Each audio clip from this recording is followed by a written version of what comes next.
jurado. Bien, la segunda vuelta es sui generis. No remedia por sí sola cultura de fraude, no remedia ni pone ni amiga a enemigos mortales. Es decir, eso depende de la voluntad de los actores y del entendimiento que a veces en aras del interés general hay que sacrificar un poco del interés particular. En las figuras no me quiero meter en el derecho, pero se supone que el balotage tiende a remediar imperfecciones en métodos de representación proporcional. Mi colega José Enrique Molina Vega, que es un poco miniaturista en estas cosas de la representación proporcional, ha hecho unos estudios muy minuciosos de su efecto en el caso venezolano y ha llegado a demostrar que el sistema DAO trata o tiene el efecto de privilegiar demasiado a las primeras dos mayorías, a menosprecio de los partidos minoritarios.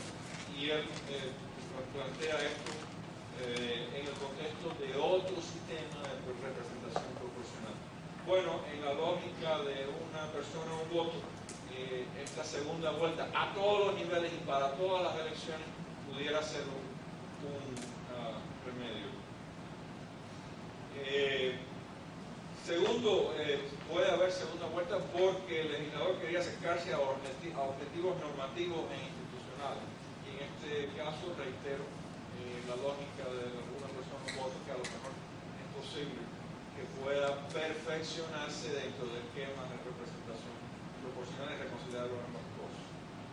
Y para el logro de objetivos políticos y electorales.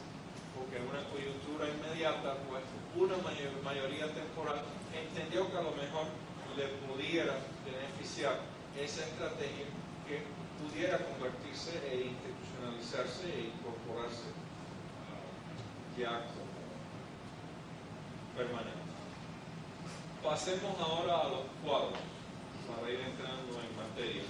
Y mea culpa, apunto un error en las cifras del Perú, en las cuales para las cifras relativas hay un error que es mi culpa. Esto fue preparado con un poco de premura y me perdonan por eso, pero en realidad ahí las flechas indican que estaban dos filas de resultados de cifras relativas con respecto a Fujimori y Vargas Llosa. Bien, en esta primera elección encontramos que la segunda pluralidad aumenta por un factor de más de 2, un factor de 2,32. La primera pluralidad aumenta, pero solo aumenta en términos absolutos por un factor de 1,25. Noten también que los votos válidos aumentaron y que el voto emitido aumentó. De manera que esta, de cualquier manera que se vea, fue una elección que atrajo gran participación, una elección que se disputa con relativo alto interés por parte del público. Es decir, no solo aumenta el voto válido, lo cual es lógico, aunque ustedes verán que no siempre pasa así, y aumenta el voto emitido. De manera que en un escenario ideal, este es un efecto Condorcet clásico. ¿Qué quiero decir con esto? Se ha discutido aquí la cuestión de la economía del voto, esta cosa de que a veces el elector, que es un elector que prefiere a un partido no mayoritario o sin chance de ganar, para que su voto cuente, o la propaganda electoral así se lo sugiere, es mejor que vote por alguien que tiene opción de victoria. ¿No? En el sistema casi bipartidista clásico de Venezuela de los años 70 y 80, esta era un argumento constante: no desperdicies tu voto, vale, vota blanco o vota verde, etc. eran las metáforas del momento. Yo les quiero sugerir a ustedes que la segunda vuelta permite proyectar en el tiempo este efecto Condorcet y sin sentirse con resquemor o con complejo de culpa, un elector puede avisorar un primer escrutinio en el que se expresaron preferencias puras y de esa manera después determinar si se queda en la elección y por cuál de los dos que cuentan quiere votar. ¿Okay? ¿Está claro esto? ¿Está muy enredado, muy cubano? ¿O está...? Sí. No hay cantiflada aquí entonces. Está muy norteamericano. ¿Perdón? Está muy norteamericano. Quizá. De esta manera, alguien pudiera decir, bueno, yo no quiero restarle oportunidad a alguien de mi partido que probablemente no haga un buen papel o quizás pudiera hacer un buen papel en este turno, pero en el turno siguiente pudiera lucir bien. Y si voto en una vuelta única por alguien que no es él o ella, estoy sacrificando la posibilidad de una llegada a un término un poquito más largo. Bien, en esta elección ustedes pueden decir que para un grupo muy sustancial de la sociedad peruana, Mario Vargas Llosa representaba un peligro, y era el peligro del neoliberalismo. Es decir, este hombre llega aquí y sabe Dios qué es lo que va a hacer. De manera de que pudiera arguirse que, porque esto lo vamos a necesitar más adelante a explicar por qué pasan estas cosas, que existía alguien por el cual había un gran rechazo desde el punto de vista de gente que también no tenía una segunda opción clara o una segunda opción con posibilidad. Y este sistema permite a la lógica operarla sin sacrificio. Guarden eso para después. Pasamos a Brasil, año 89.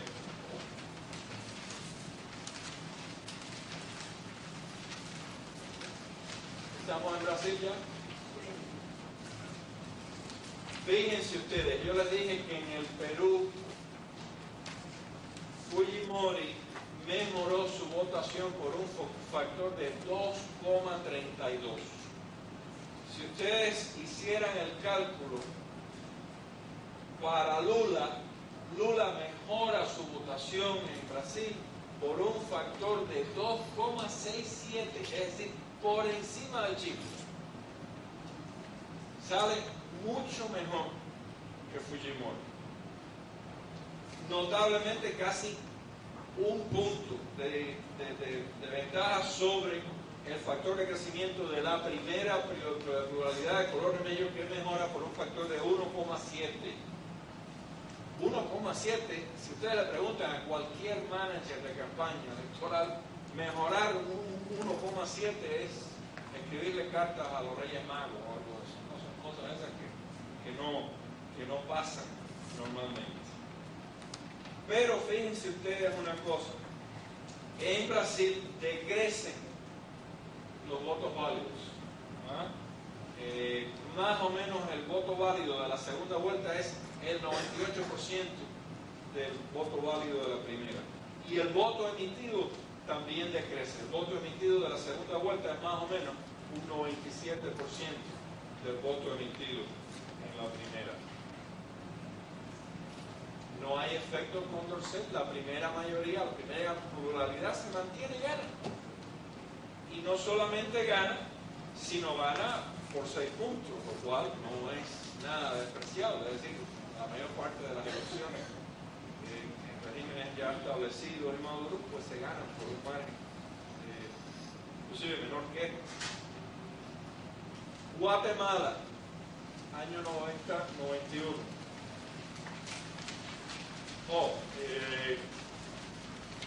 Lula le era una amenaza a mucha gente en Brasil.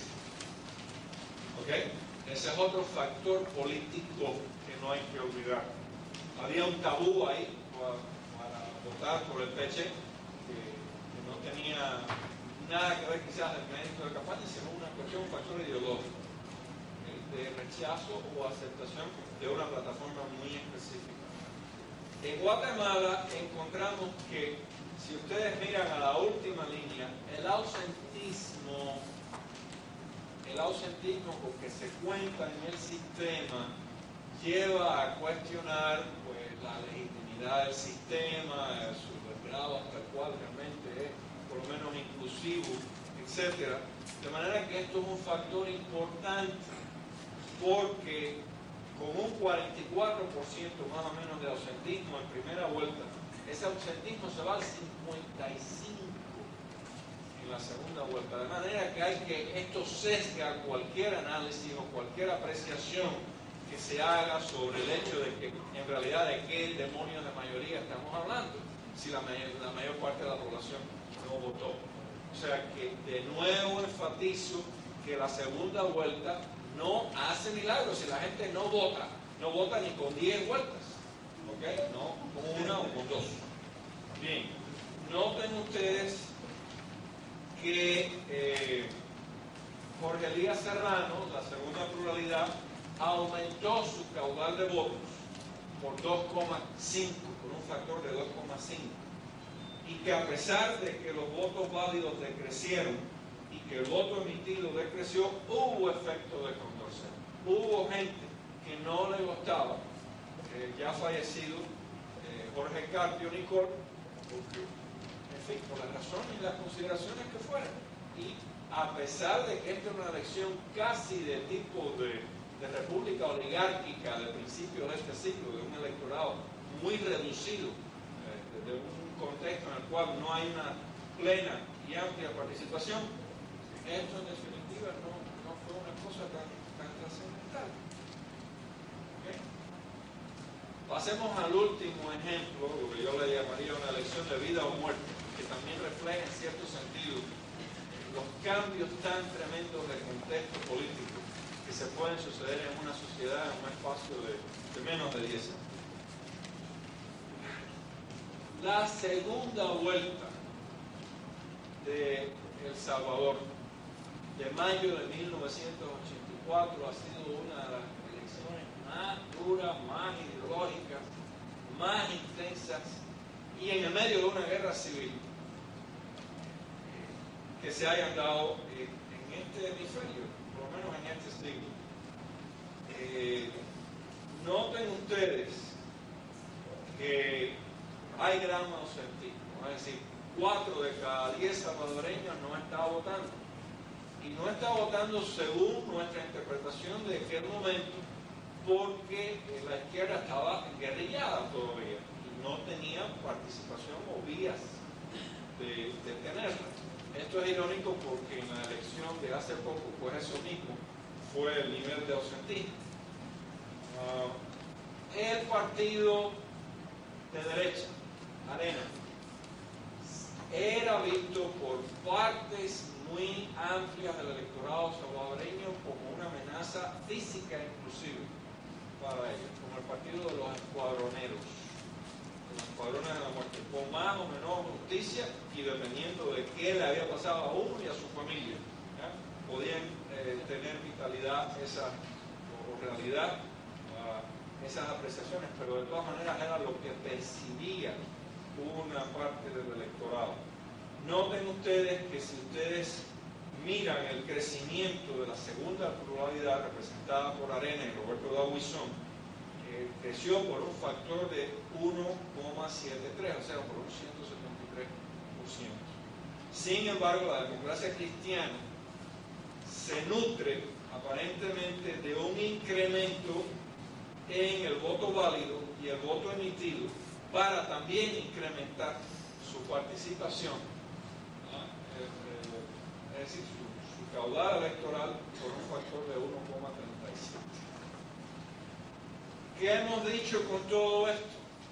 ¿Qué conclusiones podemos sacar de 4 casos?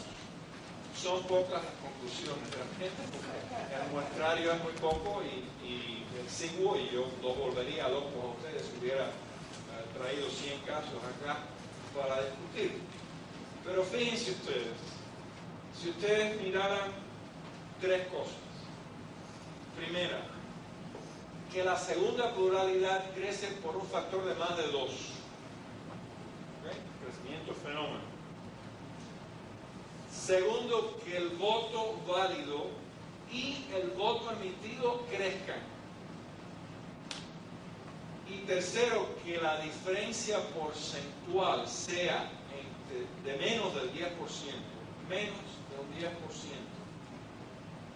El efecto se puede dar. ¿Okay? Es decir, hay viabilidad de que la segunda vuelta produzca en circunstancias en las cuales puede haber una persona que le inspire pavor o que le inspire lo que sea a la mayoría del electorado y que se forme una coalición en segunda vuelta contra esa persona.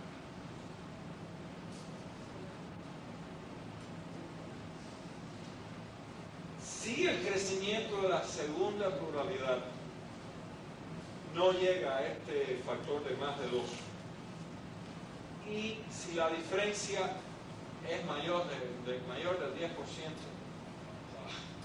la lógica aparentemente con este grupo exiguo de casos de víctimas no va a funcionar, porque es demasiado largo el trecho que hay que recorrer.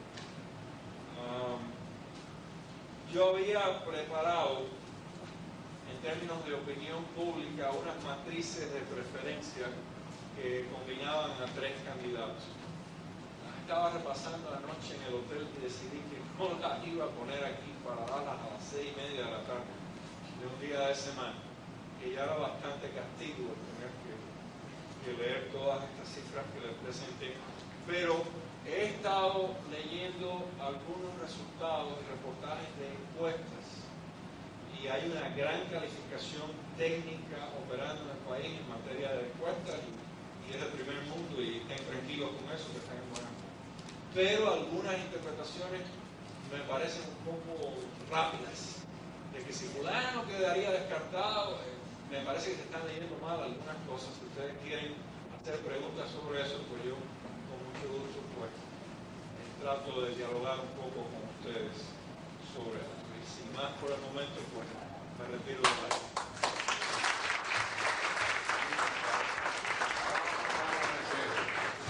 Vamos a hacer un receso ahora de 15 minutos, pero cuando va, de 15 minutos, un recesito. Pero